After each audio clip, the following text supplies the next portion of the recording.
Continuando com as diagonais, agora a gente vai ver as diagonais que partem de um único vértice, certo? Na imagem a seguir, veja a quantidade de diagonais que partem do vértice A, dos polígonos em destaque. Então, tá destaque aqui um quadrado, um pentágono e um hexágono. A gente vai verificar agora quantas diagonais partem de um único vértice, de cada uma dessas figuras, certo? Então, aqui, em desenhos, a gente vai ver aqui, no quadrado, né? Passou quantas diagonais? Uma, certo? De um único vértice. Que se for traçar outra aqui, não pode, que vai ser vértice consecutivo e não pode. Tem que ser vértices opostos. Aqui também não. Então, no quadrado, parte uma diagonal do vértice A. Agora, no pentágono, né? Parte duas. E do hexágono, 3. Então, vamos analisar.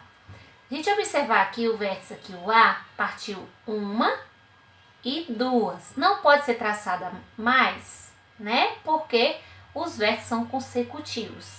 Mas isso, pessoal, não quer dizer que as diagonais só são essas, não. De um único vértice partiu duas. Então, vai partir duas aqui, duas aqui, duas aqui e duas aqui, certo? Agora, no hexágono, partiu 3. Uma, duas, 3. Isso do único vértice, certo? Partiu 3 diagonais de um único vértice. Aqui sim, note que o número de diagonais partindo de um mesmo vértice é sempre igual ao número de lados do polígono menos 3 unidades.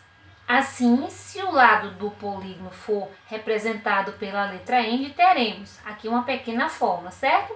D significa diagonal, N o número de lados do polígono e menos 3 é da regra. Então, o que ele está demonstrando aqui? Que essa fórmula, né, ela vai representar para você calcular diagonais maiores. Por exemplo, for um polígono maior, se você não tem como contar a quantidade de diagonais que parte de um único vértice. Aí você vai usar essa fórmula. Então, a diagonal menos, né, a quantidade de lado. Por exemplo, aqui se fosse o quadrado.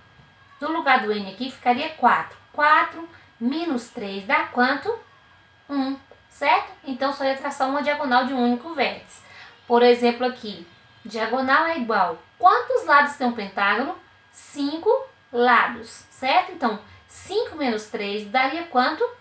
2. Então, partiria duas diagonais de um único vértice. Aqui é a mesma coisa do hexágono. O hexágono tem 6 lados. Então, 6 menos 3, quantas diagonais partiu de um único vértice? Né? 3. Então, essa fórmula aqui é para quando vocês não quiserem traçar aqui, usar a fórmula para calcular o número de diagonais que parte de um único vértice. Tá bem?